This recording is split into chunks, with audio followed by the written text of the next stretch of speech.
미국과 이란의 협상 이슈부터 어닝 시즌까지 시장을 흔드는 변수들이 동시에 쏟아지고 있습니다. 이럴수록 방향을 단정하기보다 흐름을 좀 차분히 짚어보셔야겠죠. 오늘 이영훈 IM증권 서울금융센터 이사님과 함께 하나씩 투자 전략 정리해보도록 하겠습니다. 어서 오세요. 네, 안녕하십니까. 네, 오늘도 간밤 미국 시장 마감 상황 어떻게 보셨는지 먼저 여쭤볼 건데요. 하락 출발했던 시장이 트럼프의 기자 인터뷰 후에 상승 반등을 했습니다. 좀 어떻게 보셨어요? 네, 유가 급등은 트럼프는 좀 부담스러운 건 사실이죠. 네. 호르무즈의 해협 봉쇄 얘기가 나오니까 어저께 우리 장중에 한시간 기준으로 했을 때 한 8% 네. 급등해버리고 난리가 났었는데 네네. 이제 바로 그 협상과 관련해가지고 우호적인 얘기를 또 했는데 이거는 뭐 트럼프의 트릭이라기보다는 지금 실제 그 이란과 미국의 입장을 놓고 보면 저는 개인적으로 여전히 장기전 가능성보다는 좀 마무리 수순에 들어선 거 아니냐라고 좀 보고 있고요. 네. 시장은 지난주부터 이미 종전 배팅은 시작된 것 같습니다. 그 어저께 우리 증시가 이제 열려 있을 때도 보면은 유가는 8% 급등했는데요. 원화는 1,500원을 안 넘어갔었습니다. 네. 그러니까 딴 데 같았으면 원화는 이미 1,500원이 아니라 그 이상을 넘어갔었어야 되는데 못 넘어갔었던 이유가 유가 급등이야 당연히 호르무즈에 봉쇄를 하니까 단기적으로 올라가지만 이제 종전에 대한 기대감 또는 이제 종전 배팅에 대한 것들은 여전히 유효한 배팅이다라고 생각을 하는 것 같고요. 호르무즈 해협 봉쇄에도 불구하고 미국이 강하게 그 압박을 넣는 것보다는 어느 정도 좀 여지를 줘가면서 지금 협상이 좀 진행이 되고 있다는 네. 느낌이었고요. 그와 관련해 가지고 미증시 전반이 좀 올라왔었고 특히 어제 그러니까 오늘 새벽을 놓고 보면은 올라갔던 섹터를 보다 보니까 뭐 일단 소프트웨어 기업들이 맞아요. 그동안 좀 많이 빠졌었는데 네, 네. 올랐죠. 그런데 이거는 AI가 묻어 있거나 아니면 또 마이클 버리가 이거는 일시적이야 하면서 또 자기가 샀다 뭐 이런 것들이 네, 이제 센티를 계산해 주면서 많이 빠졌었던 오라클이라든지 어도비라든지 뭐 마이크로소프트라든지 이런 쪽이 다 반등을 했고요. 올라간 섹터 쪽을 보니까 우주 항공 쪽도 올랐고 그다음에 반도체 이쪽은 샌디스크가 나스닥백에 편입되는 것도 있지만 네. 전반적으로 인텔도 그렇고 다 강세를 보였습니다. 마이크론 테크놀로지도. 그리고 인프라 쪽 이쪽이 의외로 강합니다. 네. 그리고 또 철강 쪽 역시 강합니다. 그리고 이제 변압기 뭐 아까 효성중공업 잠깐 얘기 나오던데 네. 미국에서도 여전히 쇼티지 때문에 강력한 흐름을 보이고 있었기 때문에 시장 자체는 미국도 그렇고 여전히 좀 그러니까 종전에 대한 배팅 네. 그게 좀 진행이 되고 있는 것 같다 그렇게 말씀드리겠습니다. 네, 뭐 시장에는 종전 배팅에 대한 기대감이 유효한 모습이다라고 얘기해 주셨고, 뭐 소프트웨어 섹터 강세를 비롯해서 좋은 흐름 보여줬던 섹터들도 좀 짚어주셨습니다.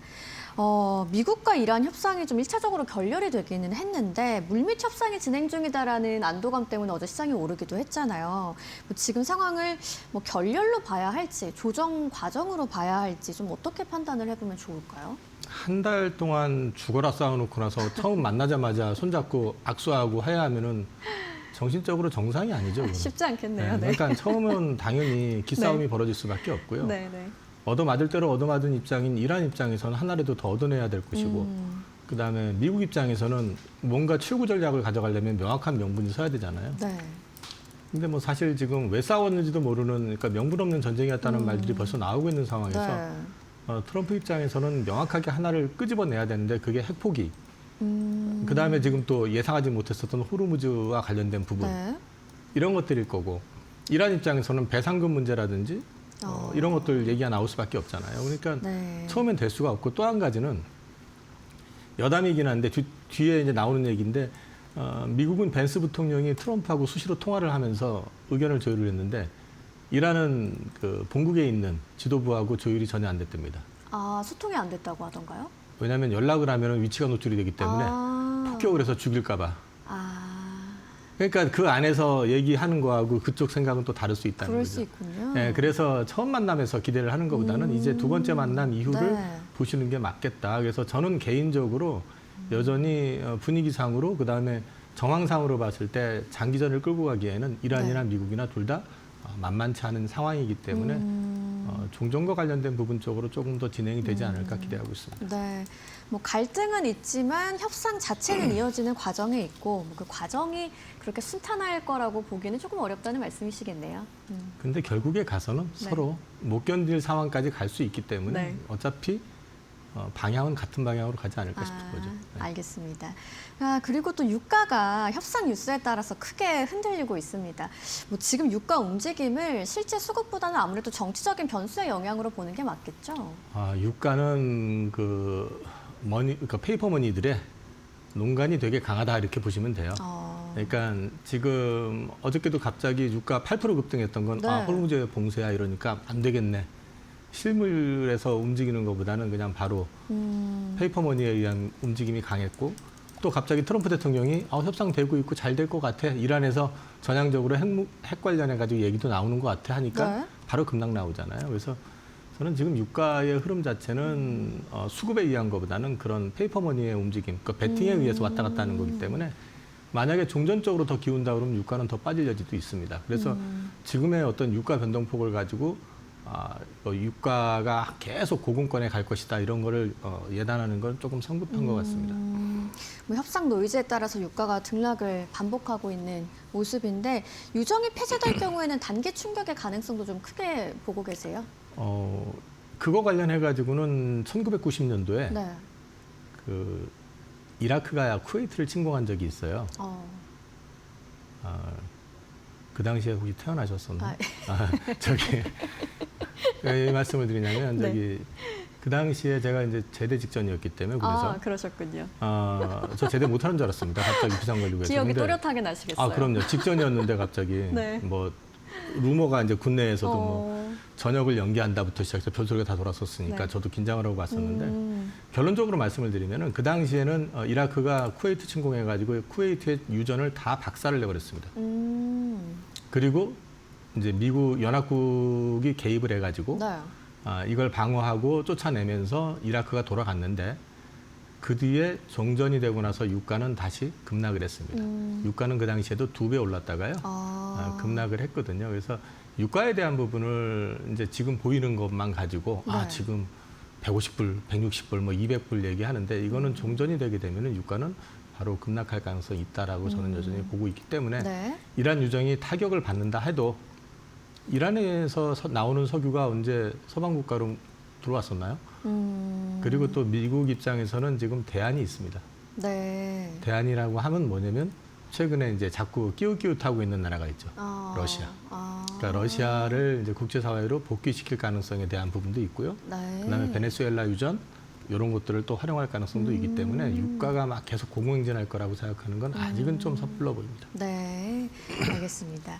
한편 또 전쟁 이슈가 있다 보니까 뭐 방산과 건설 좀 함께 언급을 계속하는 상황인데 흐름은 또 다르게 가고 있잖아요. 뭐 투자 관점에서 두 업종을 가르는 핵심 기준이라고 할까요? 어떤 게 좀 있을까요? 우선 둘 다 싸지 않습니다. 많이 올랐고요. 네. 근데 이제 방산 같은 경우는 수요는 굉장히 급할 겁니다. 당장에 지금 미국에서도 이번에 많이 소진을 했잖아요, 무기를. 네. 자기 거 채우는 것도 지금 급한 상황인데 수주를 받을 수 있을까요? 수주は받겠지만 네, 순서가 뒤로 밀리겠죠. 네. 그래서 사우디가 빈살만 왕세자가 4월 1일 날 미국에다가 추가적으로 무기 발주 안 하겠다고 했습니다. 그 해봤자 안 나올 거니까. 그 얘기를 이제 뒤집어 놓고 얘기하면은 우리나라 같이 양산 시스템이 구축이 돼 있고 적기 납품을 굉장히 잘해주는 국가 같은 경우는 특히 검증이 됐잖아요. 이번에 천군 같은 경우는 요격률이 96%뭐 이런 것들이 확인이 됐다 보니까 우수성이 확인된 것들에 대해서는 지금 계속해가지고 요청이 지금 밀려 들어오고 있다고 하잖아요. 근데 거기에만 그치겠냐는 거죠. 전쟁이 끝나고 나면은 제일 먼저 중동 국가에서 뭘 먼저 할 것이냐 생각해 보시면 재건을 먼저 할 거라고 생각하는 쪽도 있지만 제가 보기에는 방산부터 채울 겁니다. 그렇군요. 우선적으로 이란을 믿지 못하는 상황까지 온 상황에서 네. 무기에 대한 수요는 기본적으로 계속 깔릴 수밖에 없다. 나토 탈퇴 얘기 계속 공공연하게 얘기하면서 나토하고 지금 빈정이 상해가고 있는 미국 입장에서도 그렇고 네. 나토 입장에서 생각해보면 미국을 못 믿으면 더 이상 거기 역시 마찬가지로 무기 수요는 생길 수밖에 없습니다. 그래서 방산은 수요는 좋을 것 같아요. 근데 문제는 밸류가 안 쌉니다. 그래서 주가는 좀 싸게 사시는 게 좋을 것 같고 네. 또 한 가지 사시더라도 모멘텀이 크게 나와야 됩니다. 우리나라에서 이제 조 단위 수주 이렇게 나온다고 해서 작년 이때처럼 주가가 막 폭등하고 하지 않습니다. 이제. 네. 적어도 이제 폴란드 1차 계약 수주처럼 단위가 좀 큰 게 나오면서 캐페를 늘리면서 매출이나 이런 것들이 좀 급증할 것이라는 게 보여지는 그 정도 규모의 매출이 나와야 방산도 주가가 좀 반응을 할 거다. 크게 네. 반응하는 건. 그 안에서는 그런 게 아니라고 그러면 좀 제한대로 움직일 가능성이 높다. 그렇게 보고 건설주 같은 경우도 지금 다 올랐잖아요. 근데 실제 플랜트에 대한 기대감은 분명히 있지만 모두가 해피하진 않을 겁니다. 그리고 또 한 가지 이란이 완전 해제가 되지 않는 이상에는 이란과 친하다고 해서 우리가 중동 기대감을 얘기할 수 없을 거고 그다음에 우리가 중동 기대감을 통해서 얻을 수 있는 부분들은 과거 중동 수주 얘기를 많이 하잖아요. 네. 그때하고 차이는 뭐냐면은 중국이라고 하는 변수가 생겼습니다. 중국이라는 예, 변수요. 중국도 상당히 친하거든요. 그래서 이 수주가 우리가 다 가져가는 그림은 아니다. 그래서 네. 그런 부분들까지 감안해서 보셔야 될 것 같습니다. 방산과 건설 모두 현재 좀 밸류 부담이 있다는 말씀이시고 방산은 수요 사이클도 점검해 봐야 되고 뭐 건설은 실제 수주 기반으로 플랜트 경험 같은 실제 경쟁력도 필요하다라는 말씀으로 좀 정리를 해보겠습니다.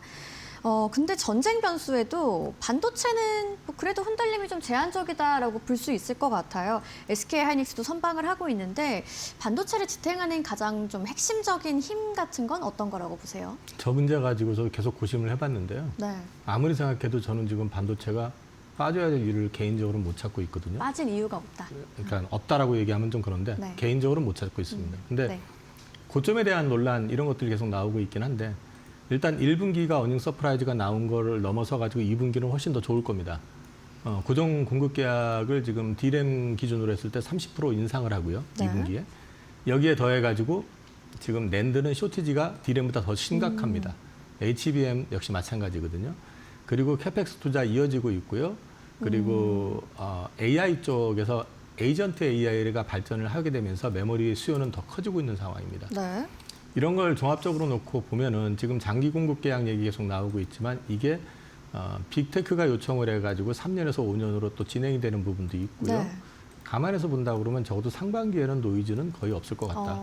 그리고 하반기 얘기하는데 하반기에도 지켜봐야겠지만 저는 전쟁이 단기전으로 끝날 거라고 보고 있는데 네, 네. 장기화만 되지 않는다면 장기화되면 경기 침체 노이즈가 나올 수가 있거든요.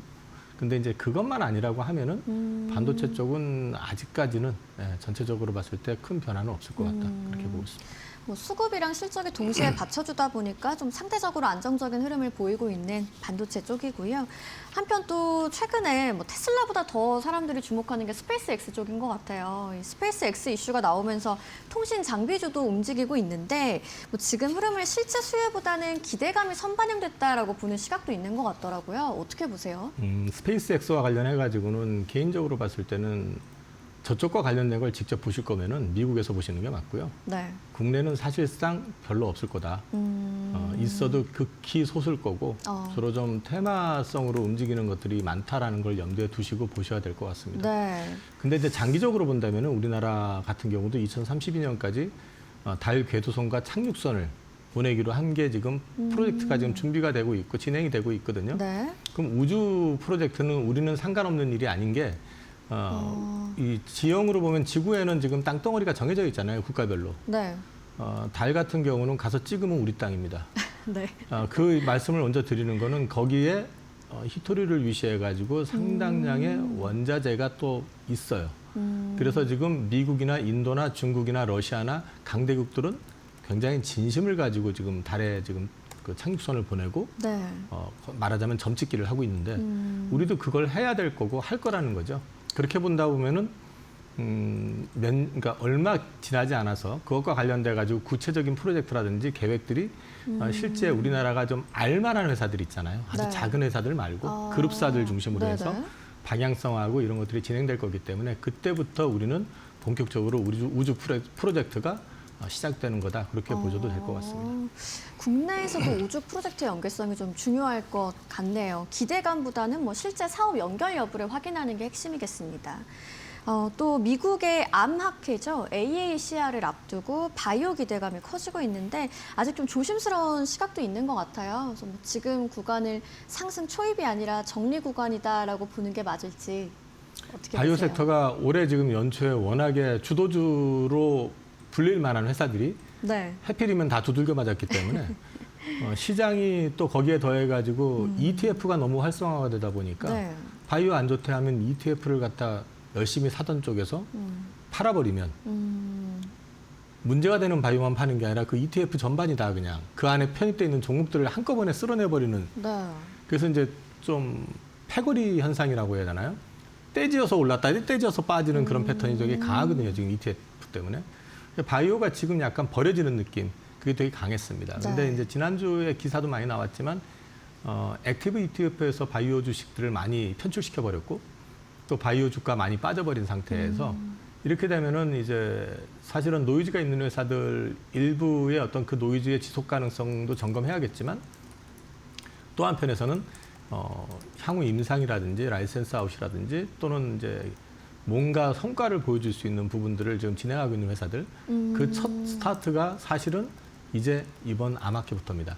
그렇기 때문에 네. 이번 학회에서부터 이제 서서히 긍정적인 이슈들이 나오는 회사들 그리고 이전에 직전에 나왔던 회사들 그런 것들부터 시작해가지고 바닥 탐색 가능성은 있기 때문에 이제부터는 종목을 좀 골라 보셔도 괜찮지 않을까 싶습니다. 그러면 뭐 지금은 바닥을 다지는 과정으로 보는 게 좀 적절한 시각인 것 같고요. 이번 학회에서 성과를 보여주는 회사들이 있는지가 중요하겠네요. 여기 이제 임상 결과를 발표하는 거기 때문에 네. 그 이제 데이터에 대한 성과인 거지 네. 어디랑 어떻게 했다 이건 아니거든요. 아. 그래도 데이터의 성과가 좋으면 네. 그 가능성은 커지는 거기 때문에 그런 회사들을 하나씩 이제 점검을 해나가는 시간이다 이렇게 보시면 될 것 같습니다. 그럼 혹시 뭐 지금 구간에서 바이오를 접근할 때 좀 피해야 할 전략 같은 것도 있을까요? 피해야 할 전략. 네. 막연하게 투자하시면 안 되고요, 첫 번째. 그다음에 몰빵 투자하시면 안 되고요. 네. 그다음에 세 번째는 현금 흐름이 최소한 2년에서 3년은 유지될 수 있는 회사 보셔야 되고요. 그다음에 워낙 많은 걸 개발한다고 하는 회사 피하시는 게 좋고 네. 그렇다고 또 단일 아이템만 집중하는 회사도 피하시는 게 좋습니다. 가급적이면 우리나라에서는 신약보다는 저는 그래서 플랫폼 기업을 보시는 게 좋다. 그렇게 말씀을 드리고 있는 거고요. 알겠습니다. 바이오 쪽으로 투자하실 때 좀 피해야 할 전략까지도 이야기를 해주셨습니다. 지금 시장이 지정학적 변수와 실적 흐름이 엇갈리면서 좀 단순한 방향성보다는 해석과 선별이 중요한 구간으로 보입니다. 무리한 배팅보다 흐름을 짚어가는 전략 잘 가져가시길 바라겠습니다. 오늘도 이영훈 이사님과 함께했습니다. 좋은 말씀 고맙습니다.